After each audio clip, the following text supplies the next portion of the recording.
that people relate. Right, 9 months I did it and it changed my life. Social media and modern digital platforms will completely impact the prices of all these incredible companies over the next decade, like it has for the last.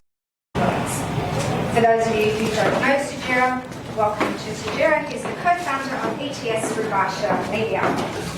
Okay, so today is about people and leadership and how to use your personal brand to be able to do that.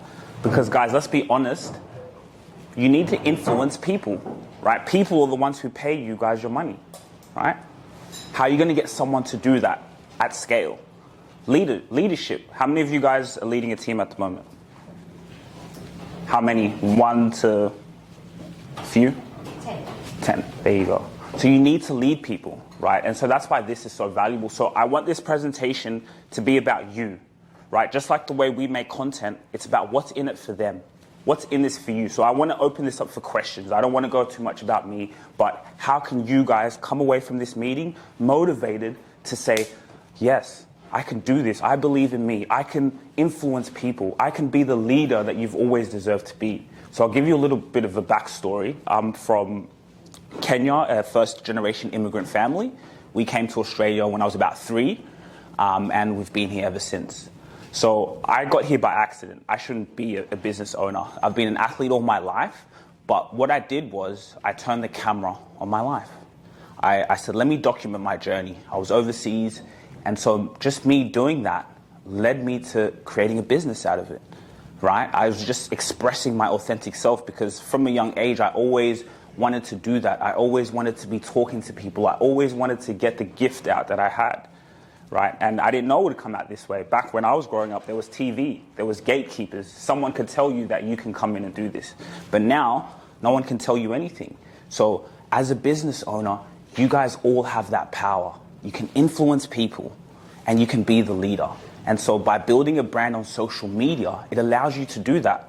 Because when you build a brand on social media, people relate with people. You guys don't care maybe what I do, but you want to know about me as a person. How can maybe you relate to me? How can I be vulnerable here? But when you're vulnerable out to the world, people relate to you. And that impacts your business. Because now, it's not about geography. You can reach people from overseas. You can reach anyone through the use of the internet. So you build your tribe on social media. It's all about building people who are like you. You guys have solutions that you're solving in the market. And there's people out there who need you. They just need to find you. Right? And the same goes for leading a team. People, they want to see what their leader's up to. They want to be able to come to you and see you build the brand. So is there any questions that you guys have? Is there anything that you guys are struggling right now with social media? How can you improve your business by marketing yourself? Right? Does anyone have any questions? So I'm looking to build know, like, and trust with potential clients. If there are a couple of things that I did every week, what do you suggest that I do in the social media space? So what do you do? So I'm talking to small and medium-sized business owners, maybe up to $100 million businesses, and literally taking them on a journey to make their life better because they're usually lost in their business, not using their team very effectively. They're on a journey. So those are the people I'm looking for. I'm looking to at least have a conversation with them. Okay, cool. How often are you having conversations with them? When I'm rolling with my process, I'll talk to 3 to 5 people a week. And it's usually a half-hour conversation, and I'll get a sense for where they're at in life and business. Perfect. So then you can ask them for consent. Let's say while you're on the phone with them, Zoom, phone call, say, hey, I'm just recording this in the background. You can ask them for their consent. If they do say yes, turn your phone on, record that.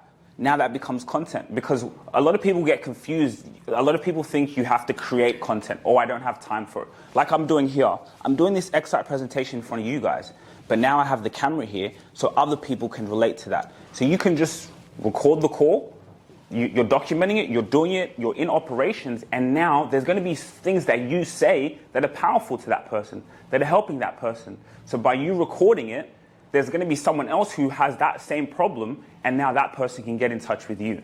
And so when you do that over time, they're going to know you, they're going to like you, and they're going to trust you.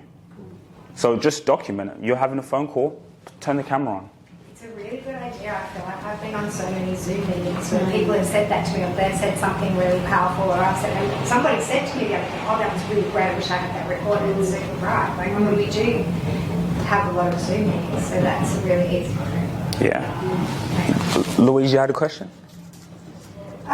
Well, I mean, I kind of feel like you kind of answered the question, because I was like I know that I need to do content, and I know that I have a lot of ideas, and I write the ideas down. I'm going to do this, I'm going to do that, and then and then I feel like I've tried it a couple of times where I set up the camera and I write a script, and then I try to do it, and then I have to do it 10 times, and then I'm wasting half my day doing this. This is actually quite difficult. I feel like I've kind of got in the swing of doing a weekly LinkedIn post that's more, about thought leadership, or what we do or what's happening in the office. That's not so sales. I kind of mix it up every now and again with the sales one, but I don't feel that comfortable, like turning the camera on myself. It just feels like it's time consuming, and it's not perfect enough, and it's not, and touch my hair up today, and so I guess the question is, how do you be more natural in that process? I feel like that kind of answers the question. Like if you have the camera turned off, and Find a time when you're not noticing where the camera is. So what you do because when you're talking naturally to people about, because when you're having those meetings, it's really more about not sales, but how can I solve the problem? It's normally what's happening in those meetings. You're saying, like, hey, what's your problem? Here's what the solution is. Recording that, I think, is good. And what's so great about that, like you said, it's natural, so it's authentic. And people relate to authenticity now more than ever. So that's where the magic is in that authenticity. Another great way that I do sometimes is when I have team calls, like where we have team members, I record that. Because not only is that content, but now when we're training staff, they can go in and see the process, right? When I'm doing a sales meeting, I record that sales meeting. Why? Because now when I bring a sales team, they're going to come in and learn, look, this is how you make a sale. This is how you listen instead of talking, right? And certain things like that. But then in that conversation, there's going to be 30, 40 seconds that I've said that's valuable. Now you can put that out on social media. That's your content, right? You don't need a huge marketing team. It's just finding ways to document. And then now once you document it, it's out. You can put it out to the world and people relate to you. There's so many problems that you guys solve here in this room that if someone just saw who you were and they found you, that's where the power lies. Any other questions? I do have a question. So, because I make handmade jewelry as a side gig, making jewelry is very time consuming, and I only do it on a pattern base, so I don't have that many content to post though. So, like post every day. So, I find it hard to create lots of content to post. Yes. So, what about when you're making it? While I'm making it, also the process, I'm not too sure about, because like. My one is quite niche, and then I thought I don't want to reveal the whole process of how I make it to the public. So I want to maintain this mystery, find lots of mystery. Yes. Because sometimes people find it really amazing when they saw the pieces, but then when they figured out how I made them, they lost that kind of feeling. So, that's how it's made. Okay, I don't feel like it's that mystery anymore. So you don't want to show any parts of the process? I can show some small parts. There you go. 20, 30, maybe you can even, while you're baking a little bit, and then fast forward it really quickly, kind of just show it, and then show it when it's done. Boom. And then because she just said something that's valuable, you have a very niche audience, that is perfect. My audience is really niche, so Perfect. I'm not sure how I can attract that many followers. So who's your avatar? Who is that person? Because So the one I'm currently making is the HR Giga style. This is the guy who designed the Alien movie. It's his biomechanical style. Biomechanical. Yeah, so it's really niche. So you got to find out where those people are the most. Where do they spend the most time? They're quite interested in sci-fi stuff. No, but on social media, are they on Reddit more? Are they on YouTube more? Are they on? Do you know where they are? No, I haven't done search. Okay. Search about it. Maybe I should do. That's where your research is. So find out where they are most. Some of you guys here, your target customers on LinkedIn. So I like to have an omnipresent approach. So everywhere you go, I'm going to be there. But if I know where my target customer is, I'm showing up there 25 times a day because that's where they are. So if you find where they are, because it's so niche, I think YouTube is a great model because YouTube, it's an interest-based graph. So if you're searching for how to be good at business, you have a chance. If you're consistent, now you can show up there because people are searching for that. So if you jewelry, custom pieces, wherever your customer is, target there, make content. Thank you. Hans? With regards to social media, my industry is actually more like photo-driven. Because when I travel, we post photos. I'm struggling to increase followers and awareness. Is it maybe because I hate putting my face on this photo? It's just basically places. And I put hashtags in it, and I just want to increase that as well, the followers. But I'm just wondering, because I don't really want to put my face in that. You know, well, that's where you enjoy the photo, enjoy the destination, fans. enjoy the. Put your face on. Yeah, but like, look. I do have a big blur on my Instagram. I explain this is what's happened. I put a big blur, but you guys can see me. But they have photos there. Yeah, but look, at the end of the day, if you don't want to put your face out there, that's fine. That's totally fine. But you just have to now be creative in terms of. So you guys are helping corporate and medium-sized people travel and go places, right? Yeah, but my Instagram is more my leisure high-end trip, like the cruise and that, because I tend to separate those two. The corporate one goes on Facebook and now LinkedIn, thanks to you, because I never had LinkedIn, because I'm always constantly employed or running I've got my own database, but because I'm starting again, that's what that means. But the Instagram is more on high-end leisure, which I also separate specialty of mine. So what are you struggling with? To increase the followers on especially Instagram, and maybe because they can't see me. Okay. Yes. So there's no soul to the bit. Again, people want to connect with people. So you have to find a way where you have someone on your team who's on camera. I don't know. But you're right. If you can keep posting pictures and maybe, nice places, but it gets to a plateau because people want to connect with that. I guess maybe through some other clients you have, if they can post things on their trip, that's a great way to use other people, influencers. That's a good idea. Some of your clients tell them, hey, take a picture. You're doing amazing solutions for people. They're happy, and tag us, right? Or send them. You mentioned before, all I need is consent. To use their Correct. Yeah. You can turn it into a competition. Yeah. They're the top photos with you in it from your trip, and give us permission to use it, and you'll get a. That's a great idea. There you go. You will actually get lots of people liking and following and sharing that off with others. And you can do a which would you choose. Like I choose Antarctica or I choose, I don't know, the Bahamas. Yeah. Which would you choose and engage with? And I think those are amazing points because people love a game, and so now because now you have social media, you can now use social media to people to engage in that. So you're also building a community with your clients because your best customers are the people who are already paying you, right? They're your clients. So now you're engaging them. The next one gets whatever it is incentive. You get their consent. Boom. And now you're growing up your page. How many times are you posting on the page? A week? 3, 4. That's good. That's good. Yeah. But especially when I'm on a trip, constant. Good. Like in a day, I can just post non-stop. Good. And I do reel as well. Good. Then I explain these series, and so they can see it on Instagram. So Good. We had a picture of you every now and then.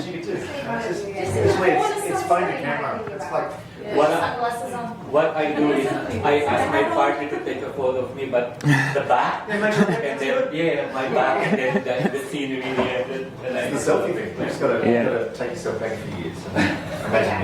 When you're taking that tours, you're taking the routes, it is good to have you in it somewhere. It is hard to see. What do you feel about so increasing Instagram and Facebook followers, for example? There's some apps that you can use that do that, right? So you can like join and pay like $30 a month, and I don't know exactly. What do you feel about those? Do you feel like it's better to do it organic? Organic. I don't trust those things. Those things of paying, no. I've even people, for YouTube, no. Organic. And it doesn't, for me, I post. People won't like, people won't comment, but I don't care because I know I need to do it. And so I do it, I've done it quite a lot and you still won't get nothing. But when you do it over time, that's when you'll build. So it's just about being, you've got to be consistent. And it's a good practice because if you're consistent in that area, helps you consistent be in other areas of your life, right? Commit to saying, look, I want to, even if it's just recording. I always tell people they don't maybe want to be on social media right now, just document it and keep it for yourself. You can even watch it for yourself. And then you may get comfortable, say, oh, let me post this. See what, okay, I can get used to it. I can do this once a week. And if we don't want to do it ourselves, that's what you do for us. Yeah. In a way. Or can help. Mm-hmm. How do we deal with the massive content? What do we do with it all? With the... if you're creating a whole lot of content all the time, how do you store it? How do you maintain it? Do you get someone to do that? I'd say keep it in the Google Drive folder because those are assets. Content can make you money now, right? And then, sorry. I have a spreadsheet, and when I am doing certain things, there's just a couple of the hashtags that I've got for that. But we also then, we have 6 core areas: paying people, hiring people, managing people, developing people, protecting people. So depending on what it goes into one of those. And if it's something that goes across a couple, like developing people and managing people, then you put both in. And when my social media dude is working with me, he pulls across the right bits, and he can go there first, and it saves him time. Yeah. I think that's great. That like if you can get all that content, now you have it in a drive, you organize it. So now when you bring on a team, straight away your team has things that they can work on, right? Now your team, you can go in that Google Drive folder. We have so much content. Now you have everything. And like I said, content is assets. Right, think about the era, we're living in the greatest era to be alive. Before you had to pay to market. You had to pay to be on a billboard. You had to pay. Right now you still do, you pay on ads. But now you can get paid to market yourself. YouTube brings you money. These other platforms, they bring you money alone from AdSense. The longer you build, you're doing jewelry, you can build up an audience where YouTube pays you $10,000, $15,000 a month, money you can pass on to your children. I think according to the style I'm making, I think most of my clients may think I'm a Western guy. So if they figured I'm an Asian girl, what do you think? Yeah, that's fine. That's good. Sure. Yeah. Always good to get clear. Yeah, perfect. Do you find that some people post too much content when you're like, oh my god, not them again? Or they just, obviously maybe they don't come across as authentic. So kind of like they're bragging about themselves. I see a lot of that and I'm like, not you. Yeah, me too. Yeah, but so you might say that, but someone else who maybe relates to that person is going to like that content.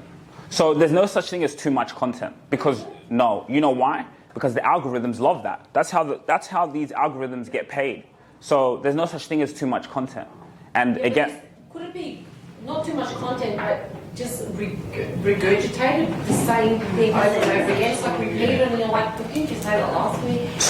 So that's where strategy and you got to be good. Yes, you know what I mean? You got to be good at it. That's what I'm saying. There are a lot of people out there, they just want to just be on camera, and I'm like, really? Like, give me something that's valuable. Yeah. Also, like it's not valuable to you specifically, but generally somebody has to see something 15 times before, isn't it? Like there needs to be 15 touch points before somebody remembers something. So the fact that person's annoying you, if at some point in the next 6 months you need that service, you remember that person who annoyed you. True point. Yes. Yeah. So it's annoying you now, but like obviously you don't need that information. It's like coming here. You forget. If you don't turn up, you forget. That's right. Yeah. It's totally like that. Like you have to see somebody a certain amount of times before you remember. To like that PR girl who I recommended to somebody. She's on LinkedIn and I must follow her. So like she posts 2 or 3 times a day, and it is a fair amount. But when somebody said I need a PR person, first person you probably mind. So, and I think as Teresa said, there will be 6 or 7 key areas that are relevant to what we do. Really good idea to actually, I mean, in the old days used to set up a matrix of posting something every day under 7 columns with the 7 key areas that you might post a topic on. So at least guiding the thinking what you post is a good idea. And I think what Louise said there, I guess that's what personal branding is all about.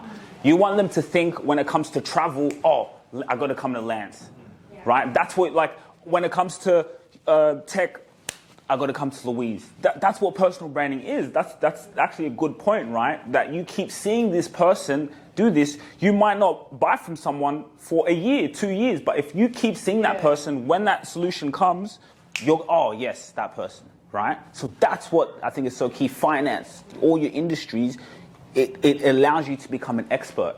And when you become an expert, that's when the inbound leads just start coming. And for those of you on LinkedIn, that's becoming that's the big shift because there's so much spam on there now.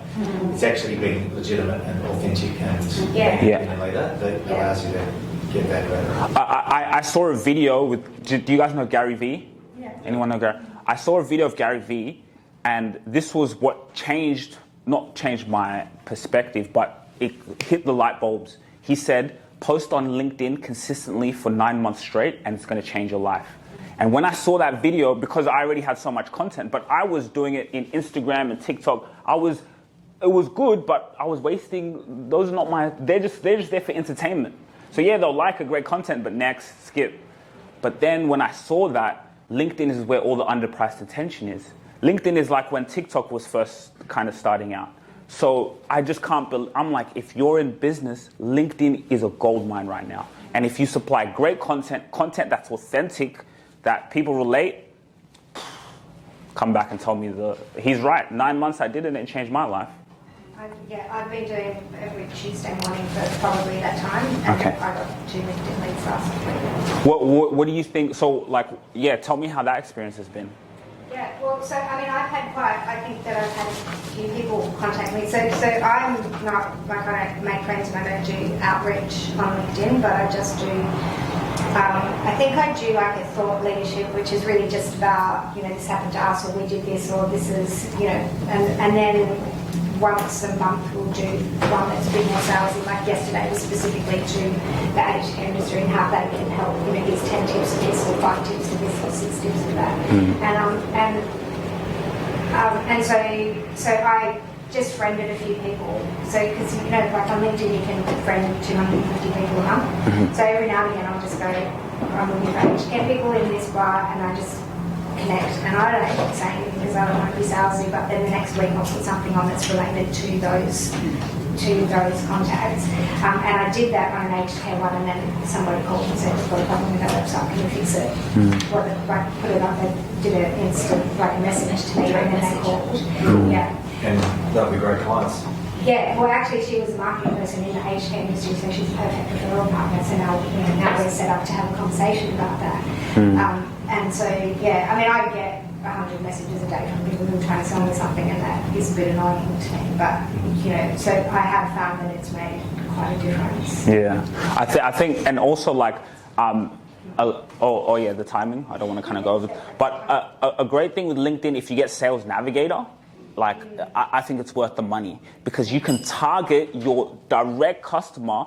And then, like you said, if you're really strategic with LinkedIn, you can be smart, where you target the right person and just connect with them, right? When you connect with them, they're going to keep seeing your content. They're going to keep seeing your content. So LinkedIn is not, again, it's about being here. It's about giving. When you're on LinkedIn and you just give, you say hi to people. Now, the goal on LinkedIn is to get that person to go on your profile. That's the goal. When you connect with your target customer, the goal is to get them to your profile, because now when they see your profile, they're going to see content. They're going to see this person is real. Oh, okay, I can know. And then you become an expert. So I think, and it's about really knowing who's your customer. Jewelry, right? Are you a biomechanic person looking for this? So target them. Talk to that customer. That's a very good point, because previously I always think LinkedIn is so professional. It's just for like the professional kind of jobs. But yeah. Yeah. They're the ones who have the most jobs. Exactly. Boom. Boom. Sorry, what were you saying? I was saying those people in those jobs that are attracted to the jewelry you're doing are on LinkedIn. So even though you're not going on there necessarily promoting the business, you're promoting that to that niche. Yeah. And LinkedIn will show it to them now.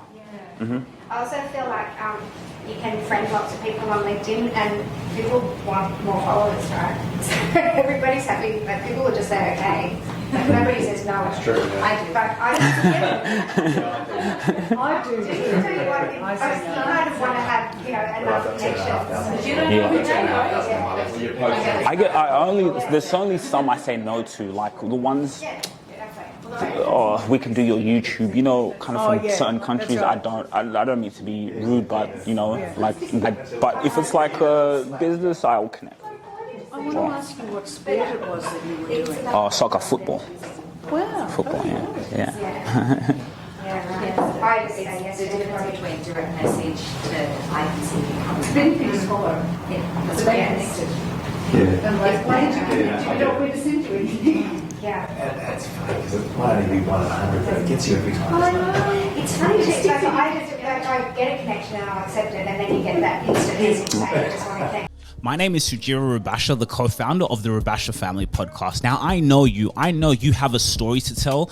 I know you have a mission and vision that you obsess constantly about, and you're solving problems in the marketplace. So I want to sit down and get your story. I want to hear the real juice and authentic of who you are, because at the end of the day, people want to know about you. They care about you as a human being. So this is your chance to come on the Rubasha Family Podcast and be part of our founder series. We are hosting a founder series with entrepreneurs from all over the world who had an imagination to create their business. We want to know you, the person, and how you're solving problems in the marketplace. So if you want to get in touch, fill out our quiz. Now, the quiz is a way for us to qualify you to see if you can come on the show. We can really see how powerful your brand is, where you are, so we can have you as an industry expert to come and tell your story. Business and life is all about communication. How can you tell stories, and how can I sit down and ask you questions that are going to get to your soul? See you soon. If you really enjoyed this video, make sure to click here, and I'm sure you're going to love that one.